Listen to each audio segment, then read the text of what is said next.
Adaigbo, what do you have to say about Nnamdi Kanu arrest? Point of correction, Nnamdi Kanu was not arrested. He was adopted. The last time I checked, he was adopted. But this is what I have to say to the people that adopted Nnamdi Kanu. If the reason why you adopted Nnamdi Kanu is to break Biafra, if the reason as to why Nnamdi Kanu was adopted is so that Biafra would die a natural death, so that people will not talk about Biafra, so that Biafrans will not be talking about Biafra agitation, then I have this to tell you. You are seriously chasing shadow. Why did I say you are chasing shadow? Biafra is a spirit, and spirit doesn't die. We are seed. When you kill one, many more will germinate. There are many more people that are very passionate, enthusiastic, and willing to continue the Biafran struggle no matter the level it will get to. And why all these agitations? Because there is a fundamental problem and you are not ready to discuss the problem. The government of the day is not ready to listen to the complaint of the people. There is a problem. You don't want to provide solution to the problem. You are not ready to discuss with the people. You are not ready to know why this thing is still happening after 50 years. The problem is there, and the agitations will continue. This same problem was what led to the civil war. Do you know that that civil war could have been averted? Why was there a civil war? Because Ojukwu was asking for a restructured Nigeria. Ojukwu believed in restructuring Nigeria. That was why you heard about the Aburi Accord meeting in Ghana. Ojukwu and Gowon was supposed to have a meeting where Nigeria would be restructured. Unfortunately, Gowon betrayed Ojukwu and the restructure did not happen. That was why Ojukwu went to the east and declared Biafra. That erupted, that brought about the civil war. Why? Because Ojukwu believed so much in confederation. Because he had already preempted what is happening today. That was why from ab initio he was calling for a restructured Nigeria. A confederation system of governments where every tribe will go to their region and develop their region. Go to your region and use the resources of your region and make your region sustainable and viable.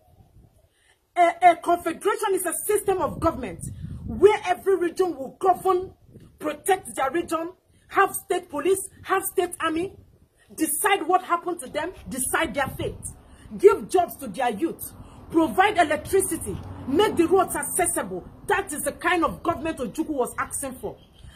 Why? Because he knew that this system is not going to favor an Igbo man. Ojukwu knew that the system, this Nigerian system, is not in favor of an Igbo man. 90% of Ndi are capitalists, and the system, the constitution, the institution called Nigeria does not protect a capitalist, does not encourage a capitalist. That is why you are seeing about all these agitations.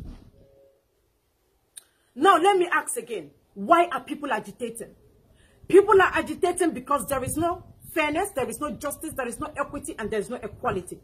If there is fairness, if there is equity and equality, I want somebody to tell me why a bandit, in a viral video that I watched, which I know many of you must have watched, a bandit was carrying AK-47, and in that video, he was speaking Hausa, saying in Hausa language that he has killed a lot of soldiers, that any soldier that come his way, he crushed all of them. And in that video, I saw government officials standing before him, even police and army were cheering him up. If it was a Biafran, an Igbo man, that is carrying flag in his hand, they could have asked the police to go after that Igbo man and kill him. Because there is no fairness, there is no justice, and there is no equity. Meaning that the government of Nigeria is lopsided.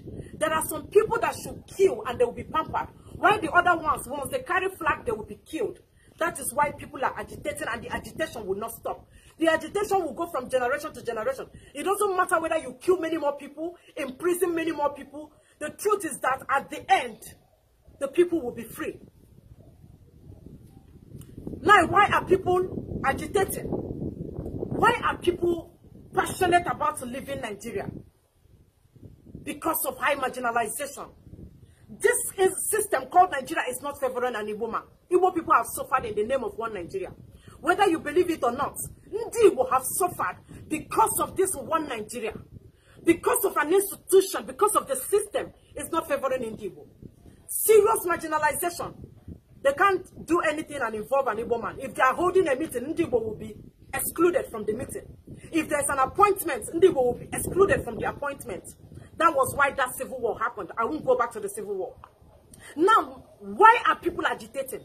Because of that 1999 constitution. That constitution is not in favor of that average man that is on the street. That constitution is not favoring that small girl that is going to school. That constitution is not favoring that our aged parents that are supposed to be receiving their gratuity.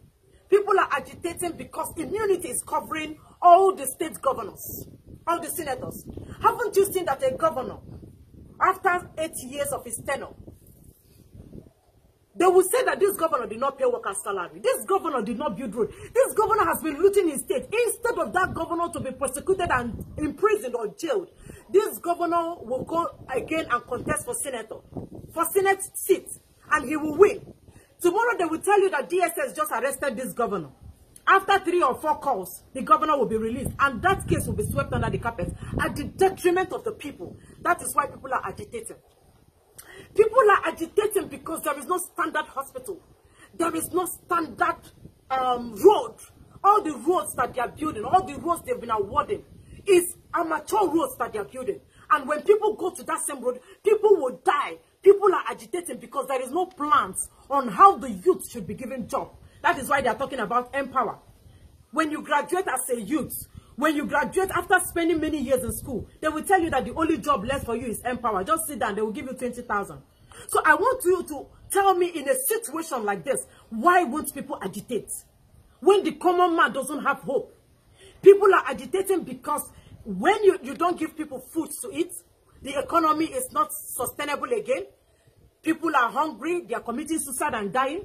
And now when they come out to protest, you will take police and army to wage a war against them.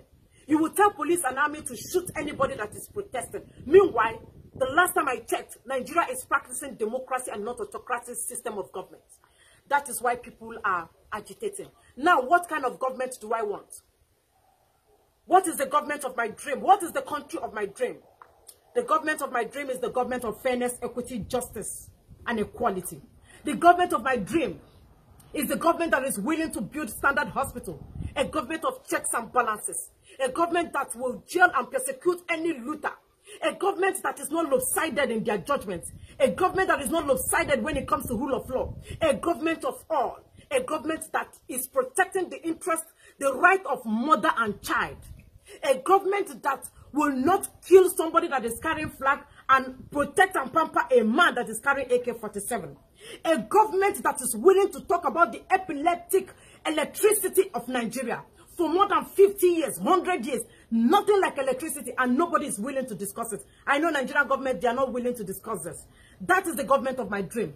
A government that is willing to accommodate everybody. A government that have listening ears. And unfortunately, Nigeria in its capacity as the giant of Africa cannot give me and millions of many more Nigerians that kind of government and that kind of country that I am admiring. So that is why I am using this opportunity to call on the lawmakers of Nigeria, the senators and the House of Representative members, as a matter of urgency. I want you people to include referendum in the Constitution. There should be amendment of the Constitution. That Constitution is not favoring anybody. You have to amend the Constitution so that I will decide my fate as to whether I want to remain a Nigerian or not. It is my fundamental human right to decide whether I want to stay in Nigeria or not. I am calling on the NAS. I'm calling on the lawmakers in Nigeria. Amend the Constitution. Amend Nigerian Constitution. 1999 Constitution is not favoring anybody. Include referendum in your Constitution. If there is no referendum, include referendum. We have to start voting whether we want to remain in Nigeria or not. If not, agitations will not stop. I also want to use this medium to call on the United Nations, to call on Britain, to call on America, to please tell the government of Nigeria to grant Biafrans a date for referendum. The people want to be free. The people want to go back to their roots. The people want to go back to their land. The people want to claim what belongs to them. And I know there is nothing wrong in protesting, but they kill protesters. They make us to be hungry. And when we come out to protest, they kill us, they jail us. Meanwhile, it is our fundamental human right, right of life, right to vote and be voted for, right of movement. But in Nigeria, you cannot move. You cannot speak against the Nigerian government. When you speak, DSS will come and arrest you. In most cases, they will kill you. I'm calling on the United Nations. Please, I am begging the UN and America. Nigerians are suffering. They are raping our mothers in the farm. They are killing our sisters. I know in America, the right of mother and child is of a very high priority. You don't joke with mothers and children. But in Nigeria, they joke with mothers and children. They rape our mothers, and the rapers are not persecuted. The people that rape our mothers are not persecuted. That is why I am calling on you to come to Nigeria and tell the government of Nigeria to grant the people a date for referendum. We are suffering, and we cannot continue suffering and smiling. Grant us a date for referendum. It is within our fundamental human right. And stop arresting peaceful protesters. Stop arresting us. You cannot beat a child and ask the child not to cry. You cannot kill us and ask us not to retaliate. We are not willing to retaliate. We are not willing to fight anybody. We are peaceful, loving people who only want to go back to where we come from. We want to go to Biafra land. Give us the opportunity to develop our region. That is all we are asking for.